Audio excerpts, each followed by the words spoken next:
Hey, Southern Gothic fans! Join us online now at southerngothicmedia.com. There you can find podcast updates, links to our social media, and subscription access to our new members-only series, Southern Gothic, The Monsters, narrated by me, Brittany Schexnayder.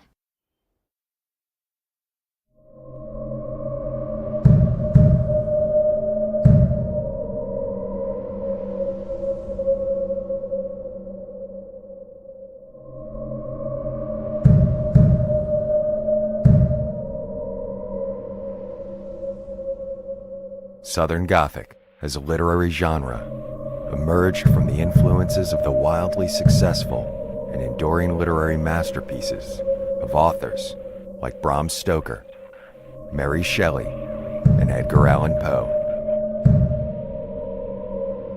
These creators of Gothic literature utilize the elements and trappings of horror and suspense to explore the social issues of decaying institutions and the dark character flaws rooted in to their respective cultures. Often their stories included the paranormal or supernatural, as well as dark, vivid settings with enough depth to be practically considered a character itself.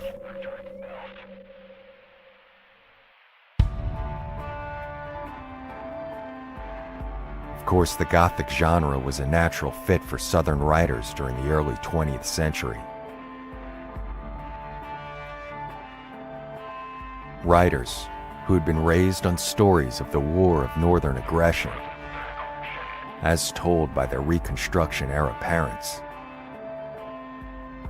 Yet still, they saw through the poverty and enduring racial hostilities of the time that these tales were nothing more than the myth of an idyllic past.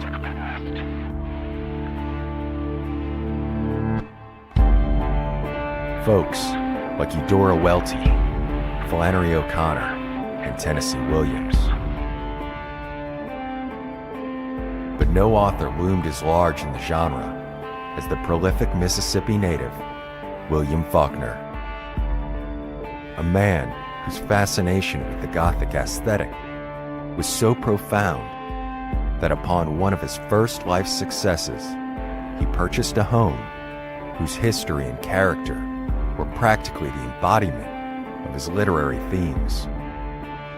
A place that typified his oft-quoted sentiment, "The past is never dead. It's not even the past."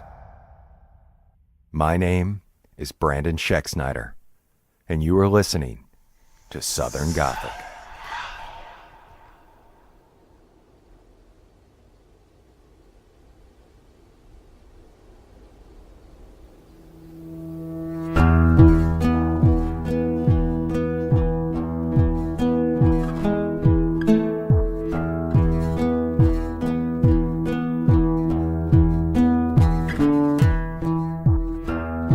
William Faulkner was born to Murray Faulkner and Maud Butler on September 25, 1897, in New Albany, Mississippi. The oldest of four sons, he was named after his great-grandfather William Cuthbert Faulkner, a shrewd but well-known businessman and railroad entrepreneur who had served as a colonel in the 2nd Mississippi Infantry during the Civil War, and then later became politically active locally during the ensuing Reconstruction era.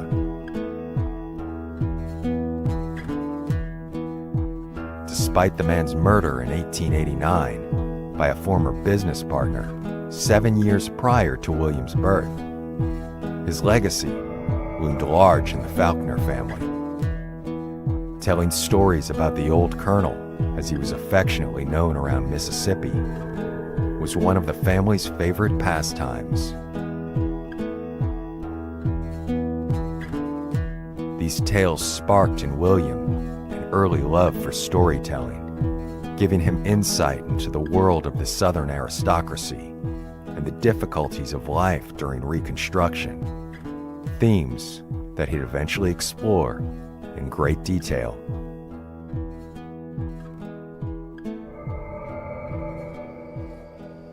The family had moved from New Albany to the nearby town of Oxford before William turned 5. There, his mother Maud hired Carolyn Barr to come work for the family as a live-in nanny. The African-American woman, who Faulkner referred to as Mammy, had been born into slavery. The dismal tales she told young William and his brothers about her difficult childhood and growing up in the era of Reconstruction were in sharp contrast to the glorified stories they heard of the old colonel.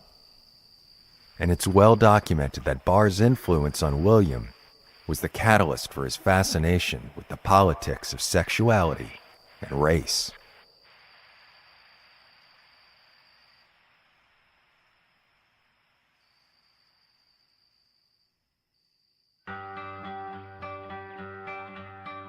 From a young age, William's mother Maud and grandmother Lelia Butler also nurtured in him an appreciation of art and literature. Both women were voracious readers, as well as avid painters and photographers, and Faulkner took to these passions early on. But in spite of his remarkable intelligence, compounded by the gift of his somewhat financially secure upbringing, William Faulkner dropped out of school as a young man and never received a high school diploma. He bounced from job to job, partaking in everything from carpentry to a position as a clerk at his grandfather's bank. But the young man never took to much anything other than his artistic endeavors. Then, in his late teens, William Faulkner met the love of his life, a beautiful and popular young woman by the name Estelle Oldham. The pair dated for a while, but unfortunately for William, a man from a wealthy family named Cornell Franklin proposed to her before he had the chance. Her parents bade her to accept the offer. After all, Franklin was a law graduate from the University of Mississippi, and Faulkner had no direction or proper means for taking care of Estelle. So she accepted, leaving William heartbroken.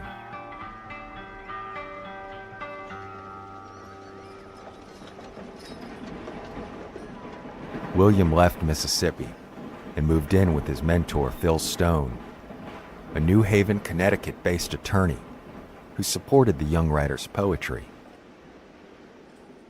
There, he began working for the Winchester Repeating Arms Company and continued to write until 1918, when he was lured away by the First World War taking place in Europe. The United States military had turned William away for his height, just shy of 5'6". So Faulkner traveled to Canada and joined the British Royal Flying Corps, lying on his application not only about his birthplace, but also manipulating his surname, adding a U to Faulkner to make it sound more British. But the war ended before William had the opportunity to fight. So he returned home to Mississippi.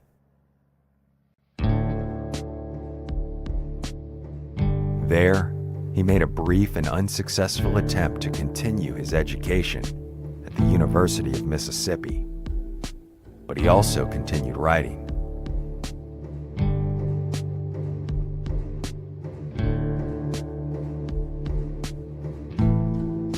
In 1924, William Faulkner's first collection of poetry, The Marble Faun, was published with the help of his mentor Phil Stone.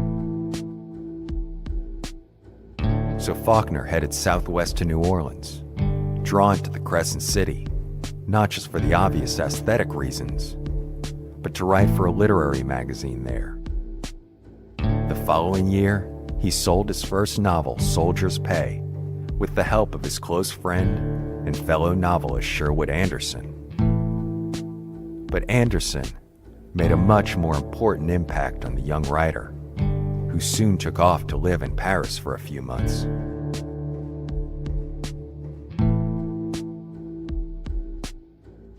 the American novelist implored William to return home and focus his future work on the world from which he was a native, one that he uniquely understood through and through, rather than searching for some far-off European setting of which the Mississippian knew very little.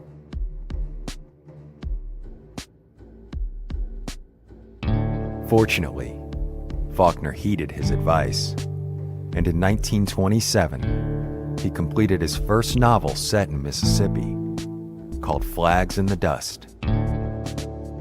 The story dove directly into many of the themes he had drawn from both the tales he heard of the old colonel and those told by Carolyn Barr. Its plot centered around a decaying Southern aristocratic family following World War I. Unfortunately, the novel was not well received, rejected by his publisher.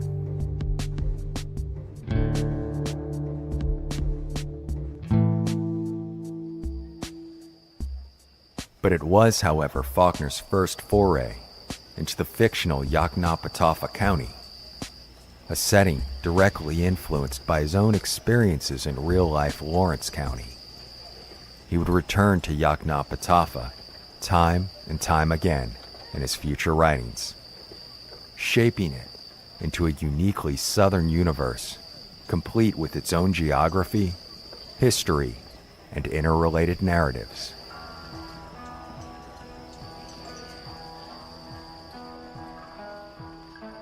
Now, living back in Oxford, Mississippi, William was also given a second chance with his long-lost love, Estelle. After 10 years of marriage and 2 children, she and Cornell Franklin had gotten a divorce.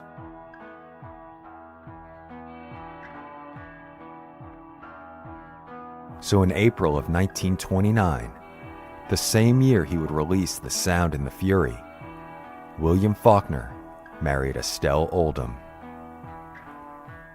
Unfortunately, timing was not on his side, and although his new novel received good reviews, it was released at the same time as the Great Wall Street collapse, which threw the entire nation into economic upheaval.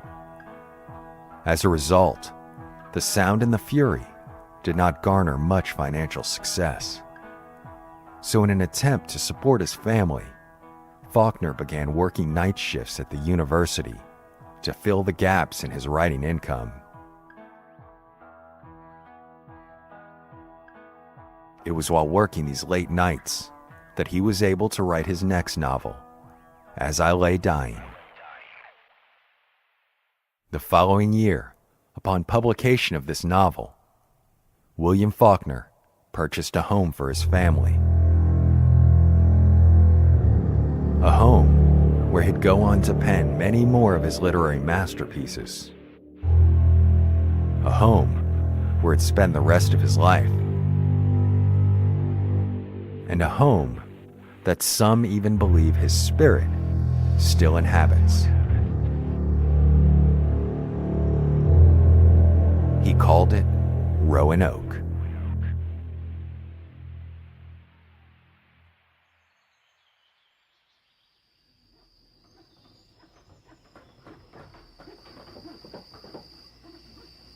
Construction of Rowan Oak began in 1844, 6 decades prior to Faulkner's birth, and almost an entire century before the famous writer would purchase the property. It was built by Colonel Robert Shigog, an Irish immigrant and planter who migrated south by way of Hickman County, Tennessee, with his wife Mary.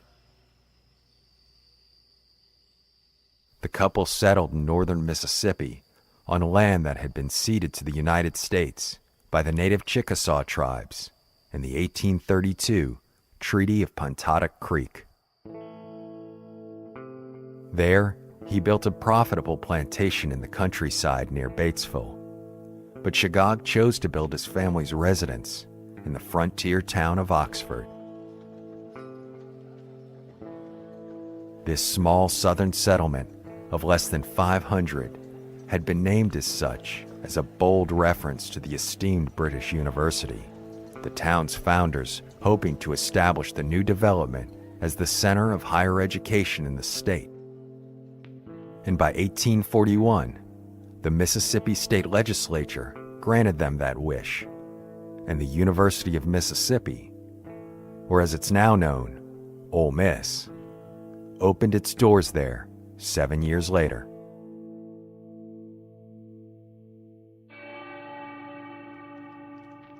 It was that same year of 1841 that the Shagog family would move into their new home, just south of the town square on what is now Old Taylor Road. The two-story, white, Greek Revival-style house sat on about 30 acres of land and featured clapboard siding with a symmetrical front facade, 5 bays in width. In accordance with the popular style of architecture in the South during this time, the front door of the home was centrally located, featuring a second-floor balcony directly above, supported by a pair of columns regally framing the entranceway. A curved driveway led to the new home, featuring tall cedar trees planted symmetrically to line the pathway, framing the Gothic southern mansion. In addition, Shagog had unique concentric gardens built that would one day not only become one of the primary features alluring Faulkner into purchasing the property, but also serve as inspiration for the tragic ghost story he would one day tell.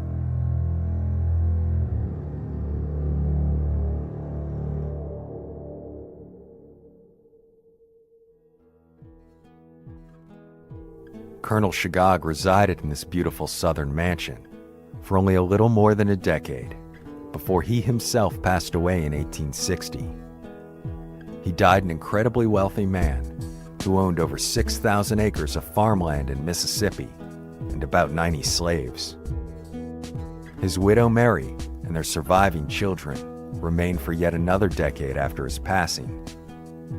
But in 1871, Mary would follow her beloved husband to the grave, and the property was sold to a Mrs. Julia Bailey.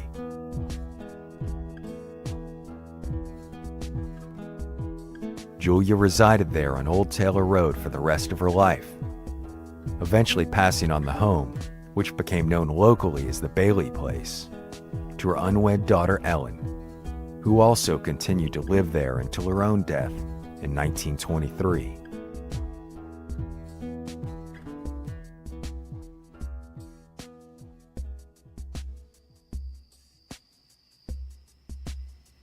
The beautiful Greek Revival home then sat dormant for 7 years. Its grounds, once meticulously manicured, quickly became overgrown, and the building in dire need of repair. But the state of the property's thick, overgrown acreage surrounding the home, known as Bailey's Woods, attracted the artistic sensibilities of William Faulkner. So he made a private arrangement with John Bryant, Miss Bailey's nephew, to purchase the home for $6,000 at $75 a month. Still struggling to find income, Faulkner rewrote his novel Sanctuary with the intention for it to become a bestseller. And fortunately for him, it did. He then sold the story to Hollywood for $25,000, giving him the financial ability to pay off the new property and begin the process of modernizing it, with everything from indoor plumbing and central heat to the addition of electricity. But in spite of this renovation, William refused his wife's wishes to tame the concentric gardens and overgrown grounds of the old Bailey place to the glory of the Shagog family's era. Some say he told Estelle only new money would ruin a garden like that. But for whatever the reason, William drew an immense amount of inspiration from his home that truly embodied the Southern Gothic aesthetic of having 1 foot firmly planted in the past.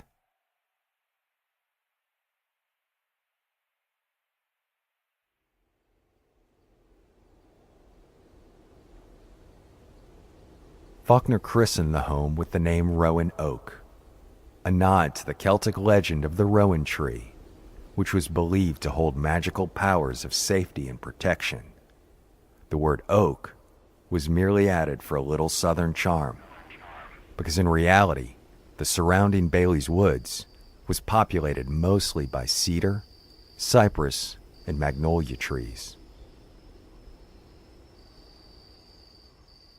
Estelle and her two children, Malcolm and Victoria, moved into the home with William, and several years later, their daughter Jill was born. Also moving to Rowan Oak was Carolyn Barr, Faulkner's childhood nanny, who lived in a cabin on the property until her death at the age of 100.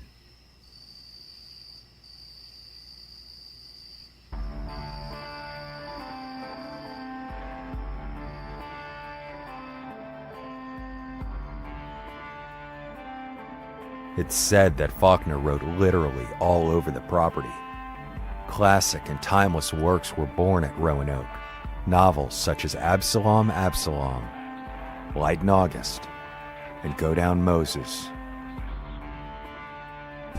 And to this day, there still remains an outline of his Pulitzer Prize-winning novel, Fable, scratched into the plaster walls of his study in graphite and red. Then, on July 6, 1962, William Faulkner died from a heart attack, most likely a result of his lifelong struggle with the bottle.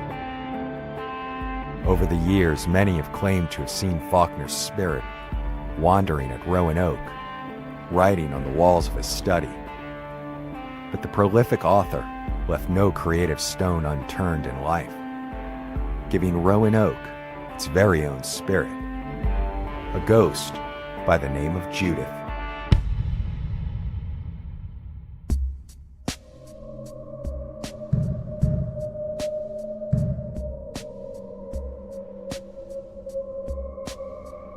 The old Faulkner family pastime of storytelling was very much alive at Rowan Oak. According to this Faulkner-spun tale, Judith Shagog was the only daughter of the home's original owner, and for whatever the reason, the teenager found herself unlucky in love and threw herself off the balcony above the home's front entrance. Some claim she did so because her lover had merely left her. Others, that he died while fighting in the war. But for whatever the reason, the heartbreaking outcome is the same. Upon awakening the following morning, Judith's father tragically steps out of the front door of his home to find his only beloved daughter there before him in a crumpled mess, dead.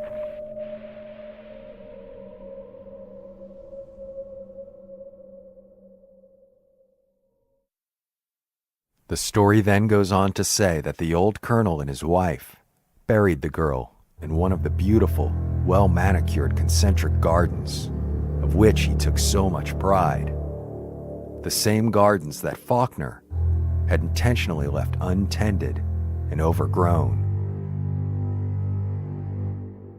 Faulkner would entertain the family's children with this story of Judith Shagog every Halloween, often using props and candlelight, spooking them with tales of her apparition still roaming the property in antebellum clothing, heartbroken.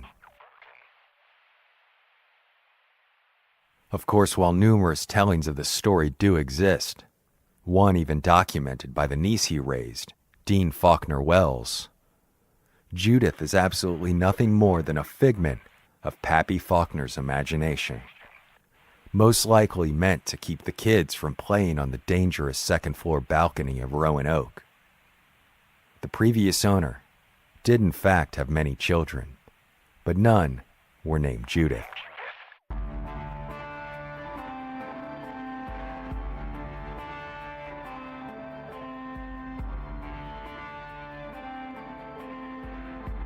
In 1968, 6 years after William Faulkner's death, Rowan Oak was declared a National Historic Landmark. Only 4 years later, his daughter Jill sold the property to the University of Mississippi, who now maintain it, not only for research, but also as a museum for folks to come and explore.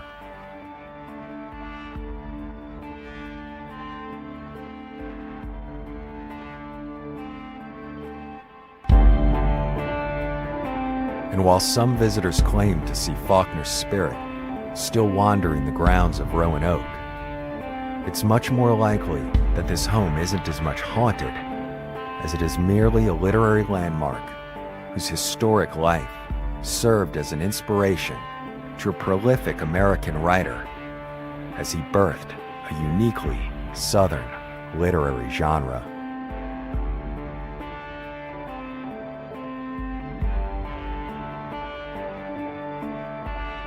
My name is Brandon Scheck-Snyder, and you've been listening to Southern Gothic.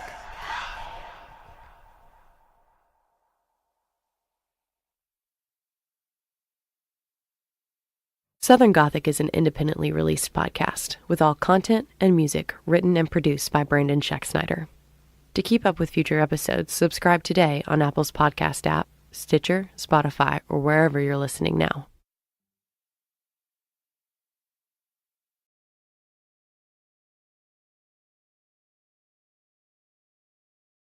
Lucky Little Shacks.